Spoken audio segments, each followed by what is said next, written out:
Assalamualaikum warahmatullahi wabarakatuh. Dengan saya Rika Nurlaila, salah satu tentor dari SIC. Baik, dalam video pembelajaran kali ini kita akan belajar mengenai turunan dan integral pada fungsi. Nah, sekarang fungsi pada kali ini kita akan bahas mengenai dua fungsi. Yang pertama adalah fungsi aljabar dan yang kedua nanti adalah fungsi trigonometri. Turunan fungsi atau disebut dengan diferensial. Nah, itu didefinisikan sebagai jika ada fungsi y sama dengan fx, didefinisikan dengan f aksen x itu sama dengan limit dari h mendekati 0 dari f x ditambah h dikurangi dengan fx dibagi dengan h. Sekarang kita akan membahas mengenai turunan fungsi aljabar. Turunan fungsi aljabar didefinisikan sebagai fx sama dengan ax pangkat n. Jika diturunkan menghasilkan f aksen x itu sama dengan n dikali a dikali x pangkat n dikurangi 1. Nah, jadi di sini simbol dari aksen itu adalah turunan atau diferensial.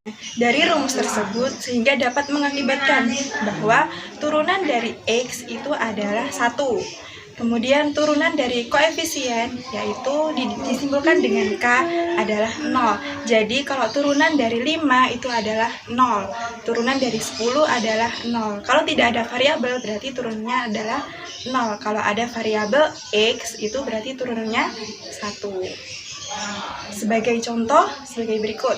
Misalkan ada fungsi fx sama dengan x kuadrat, kemudian kita cari turunannya bagaimana. Jadi, turunan dari x kuadrat sama dengan 2 dikali x pangkat 1. Karena pangkatnya itu nanti dikurangi dengan 1. Dan pangkat 2-nya itu turun menjadi koefisiennya. Nah, lanjut sekarang kita memasuki dengan sifat-sifat turunan dari fungsi. Nah, secara garis besar, sifat-sifat turunan pada fungsi itu dibagi menjadi 3 saja. Yang pertama, itu adalah jika nanti fungsinya dijumlah atau dikurangi, kemudian yang kedua jika dikali, kemudian yang ketiga jika dibagi. Nah, kalau seandainya ditambah atau dikurangi, misalkan didefinisikan sebagai fx sama dengan ux plus minus dari vx itu sama dengan u aksen x plus minus dari v aksen x. Nah, maksudnya itu adalah fungsi dari u itu diturunkan terlebih dahulu dan dikurangi atau dijumlah sesuai dengan soalnya, dan kemudian fungsi dari v-nya itu juga diturunkan. Sifat yang kedua yaitu sifat jika dikali. Misalkan ada fungsi fx sama dengan ux dikali dengan vx. Nah, untuk mencari turunan dari fungsi fx tersebut bagaimana? Nah, caranya itu adalah u aksen x dikali dengan vx ditambah dengan ux dikali dengan v aksen x. Yang pertama itu fungsi dari u aksen ux-nya itu diturunkan terlebih dahulu, kemudian dikali dengan fungsi vx-nya, kemudian dijumlah dengan fungsi ux-nya, kemudian yang kedua ini yang diturunkan adalah fungsi dari vx-nya ini. Nah, sifat yang ketiga adalah jika dibagi. Misalkan ada fungsi fx sama dengan ux dibagi dengan vx. Nah, caranya bagaimana? Rumusnya adalah u aksen x dikali dengan vx dikurangi dengan ux dikali dengan v aksen x dibagi dengan vx kuadrat. Nah, jadi sebenarnya sama antara dikali dengan dibagi. Nah, kalau dikali itu nanti dijumlah. Kalau dibagi nanti dikurangi, kemudian dibagi dengan fungsi vx kuadratnya itu. Lanjut pada fungsi yang kedua, yaitu kita membahas mengenai fungsi trigonometri. Nah, kalian tahu kan fungsi trigonometri melibatkan pada sin, cos, dan tan. Nah, kali ini kita akan membahas mengenai turunan dari fungsi trigonometri. Nah, ingat kata-kata d cos min, artinya adalah diferensial dari cos adalah negatif. Nah, d cos min, diferensial artinya adalah turunan. Jadi turunan dari cos adalah min sin x, kalau turunan dari sin x adalah cos x. Nah, sebenarnya turunan ini hanya pembagian. Kalau seandainya sin X, ya turunannya adalah cos X, tinggal dibalik saja. Yang membedakan antara satunya ada negatifnya, satunya tidak ada negatifnya. Untuk lebih menghafalkan, maka ketahui saja dengan kata-kata D cos min, yaitu diferensial dari cos adalah min. Lanjut pada pembahasan selanjutnya, kita akan membahas mengenai integral. Integral adalah anti turunan atau kebalikan dari turunan tadi. Turunan adalah fungsinya diturunkan, kalau integral nanti fungsinya adalah dinaikkan. Nah, integral juga disebut dengan inverse dari turunan. Integral adalah anti turunan atau kebalikan dari turunan. Nah, integral sendiri dibagi menjadi dua. Yang pertama adalah integral tentu dan juga integral tak tentu. Nah, apa sih bedanya antara integral tentu dan integral tak tentu?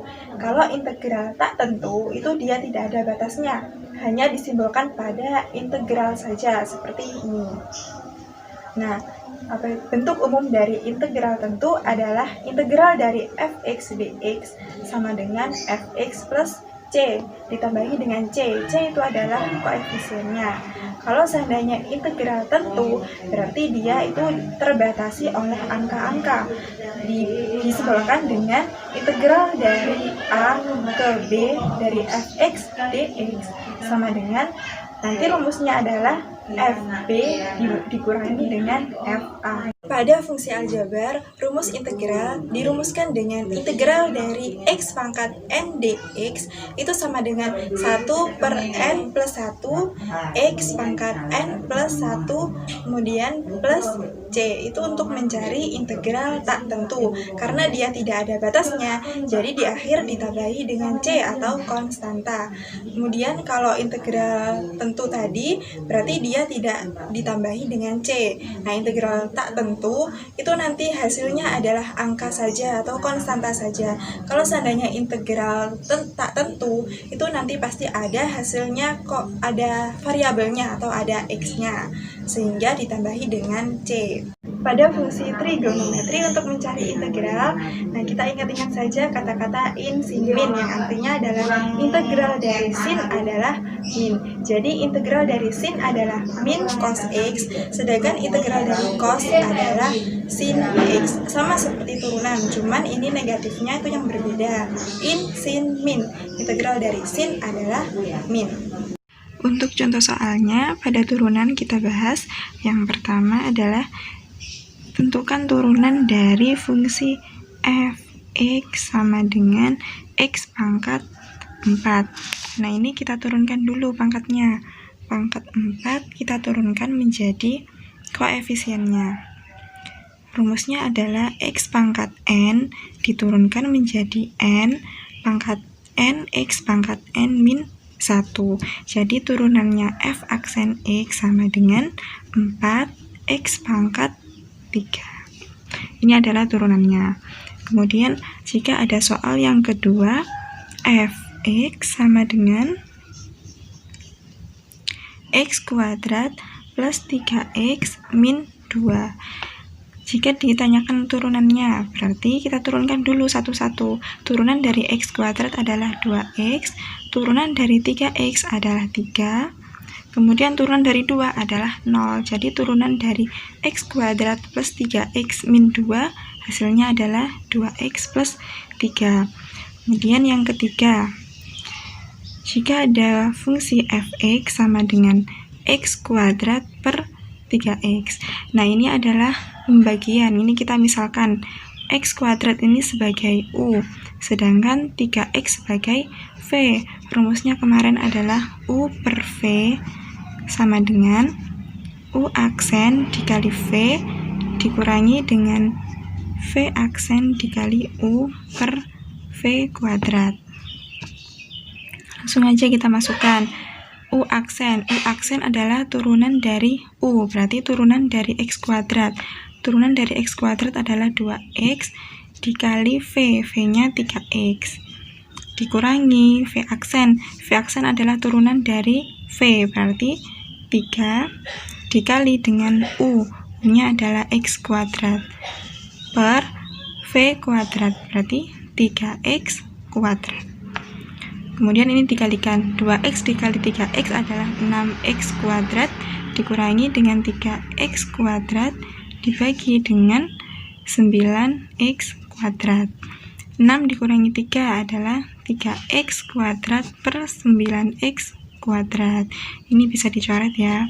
Ini juga bisa disederhanakan menjadi 1/3. Ini adalah hasil dari turunan x kuadrat per 3x kuadrat. Kemudian lanjut pada turunan fungsi trigonometri. Ingat kemarin kata-kata d cos min.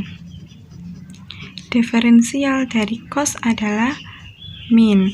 Turunan dari cos adalah min sin. Jika ada fungsi fx sama dengan sin x plus cos x, maka diturunkan. Turunannya adalah f aksen x sama dengan turunan dari sin.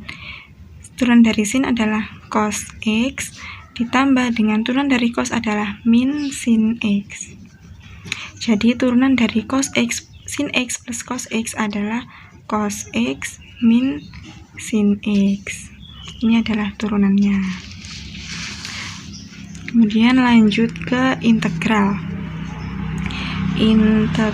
Contoh dari integral. Contoh dari integral kemarin, integral dari x pangkat n ini adalah rumusnya. Dx sama dengan 1/n plus 1 x pangkat n plus 1. Misalkan ditanya integral dari x kuadrat dx. Caranya adalah 1 per pangkatnya adalah 2. Berarti 2 ditambah 1 x pangkat 2 ditambah 1. 1/3 x pangkat 3 plus c. Karena ini adalah integral tak tentu, maka ditambahi c akhirnya. C menandakan konstanta. Kemudian untuk contoh soal integral tentu adalah ada batasnya. Misalkan di sini integral dari 0 sampai 1 dari x kuadrat dx. Nah, ini kita turunkan dulu. Turunan dari x kuadrat tadi udah ketemu 1/3 x pangkat 3. Berarti di sini kita tulis 1/3 x pangkat 3. Kemudian ini batasnya adalah 1 dan 0. Nah, caranya kemarin batas substitusi dari batas atas dikurangi dengan batas bawah. Berarti 1/3 x pangkat 3 ini kita substitusikan menjadi 1 pangkat 3 dikurangi dengan 1/3 0 pangkat 3. Ini hasilnya adalah 1/3 dikurangi 0 sama dengan 1/3. Kemudian untuk integral pada rumus trigonometri, pada fungsi trigonometri. Kemarin adalah ingat kata-kata in, sin, min.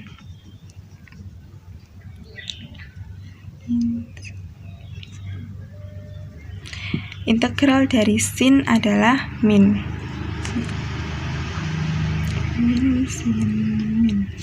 Integral dari sin adalah min. Jadi integral dari sin adalah min cos. Misalkan di sini disuruh mencari integral dari 3 sin x dx. Nah, integral dari sin 3 adalah sin x, integral dari sin adalah min cos. Berarti 3 min cos x sama dengan min 3 cos x. Ini adalah integralnya. Karena ini integral tak tentu, maka ditambahi plus c. Kemudian contoh lagi, misalkan integral dari cos x plus 2 sin x. Nah, ini kita integral satu-satu. Integral dari cos x adalah sin x. Kemudian integral dari sin adalah min cos, berarti plus 2 dikali min cos x. Sin x plus min 2 cos x, berarti hasilnya adalah sin x min 2 cos x plus c.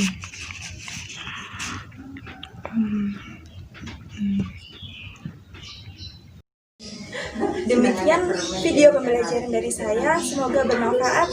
Wassalamualaikum warahmatullahi wabarakatuh.